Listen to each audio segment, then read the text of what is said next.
So, what if the biggest thing holding you back from the life you want isn't a lack of talent, or money, or luck? What if it's a hidden force, something operating deep in your subconscious? Today, we're going to dive deep into fear. And I'm not talking about the horror movie kind. I mean the subtle, everyday fear that quietly sabotages our goals and just dims our light. More importantly, we're going to explore how to heal it so you can finally unlock the life you're truly meant to live. You know that feeling, right? It's so frustrating. You've got this incredible goal, but when it's time to actually do the thing, it's like you hit an invisible wall.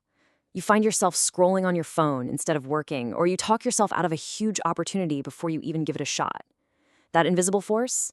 Yeah, 9 times out of 10, that's fear. And let me tell you, it is a master of disguise. And this iceberg? It's the perfect way to picture what's happening.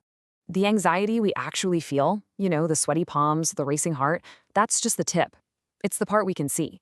But the real problem, the massive, hidden part of that iceberg under the water, is this whole mess of old beliefs, stuff from our childhood, maybe even traumas we've forgotten. That's the subconscious fear that's really steering the ship. And that's what we have to bring up into the light. Okay, so how does this invisible force actually work? Well, when that subconscious fear gets triggered, it's like a silent alarm goes off in your body. It kicks off our primal fight, flight, or freeze response. A system that was designed to save us from a saber-toothed tiger, not from sending a scary email. So in our modern world, this ancient wiring just ends up quietly sabotaging our dreams, draining all our energy, and making us believe we're just not good enough. Now, this is where it gets really interesting. If we're going to start dismantling this fear, we have to become a bit of a detective. Because here's the thing, not all fear is the bad guy. We have to learn how to tell the difference between the helpful warnings and, the unhelpful static. Let's break down the two main players here. On one side, we've got adaptive fear. Think of this one as your built-in bodyguard. It's that gut feeling that tells you not to walk down a dark alley late at night. It's crucial. It keeps you safe. But then there's its tricky cousin, suppressive fear. This one has nothing to do with physical safety. This is that inner critic, the ghost of past failures, the voice that whispers, "Who do you think you are?" It's not protecting you, it's trapping you. So what does this suppressive fear actually look like in day-to-day life? I mean, do any of these sound familiar? That big project you just keep putting off? That's procrastination, a classic fear tactic. Or how about when you get so close to success and then all of a sudden you find a way to mess it all up? That's self-sabotage. Feeling like a total fraud, even when you've got a list of accomplishments. Imposter syndrome. Listen, these aren't character flaws. They're symptoms. They're like breadcrumbs leading you right back to a core subconscious fear. So in those moments when you're feeling confused and stuck, how can you tell the difference? How do you know if it's your wise bodyguard or your inner saboteur talking? I want you to ask yourself this one profoundly simple question. Just take a breath and really sit with it. If I knew I could not fail, if I wasn't afraid at all, what would I do right now? That answer that bubbles up in the quiet, that's your truth. That's the path fear is desperately trying to block. All right, we've identified the saboteur. We know its tricks.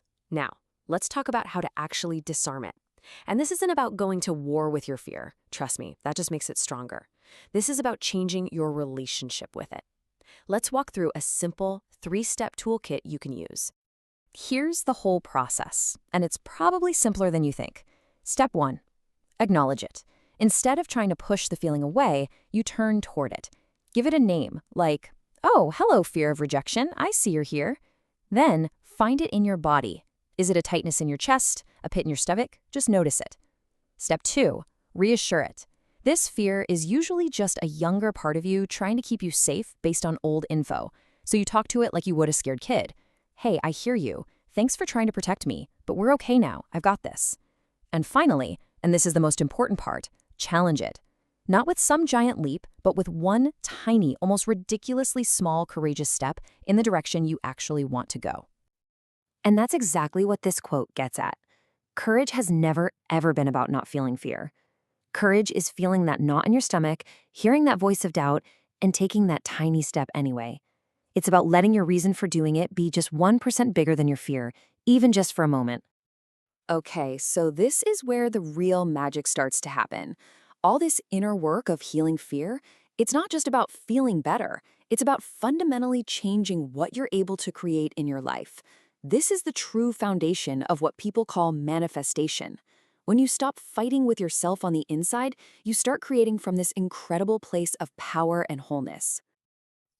This is the missing piece for so many people.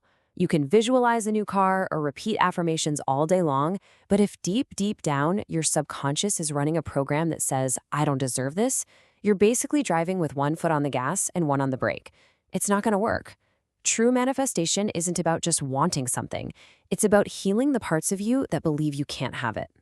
So how do we start to rewrite that old junky programming?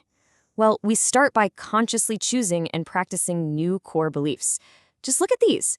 Which one of these feels like the biggest stretch for you, but also the most freeing? Maybe it's I am safe to receive abundance. Okay, start there.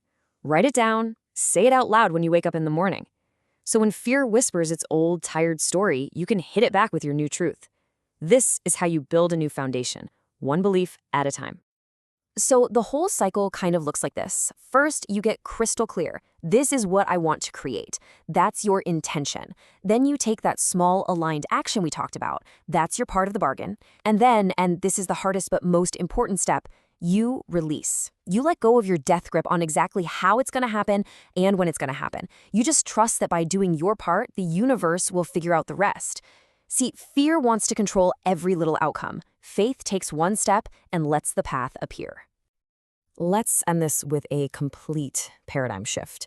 We spend so much of our lives treating fear like this enemy we have to conquer, right? A monster we have to slay.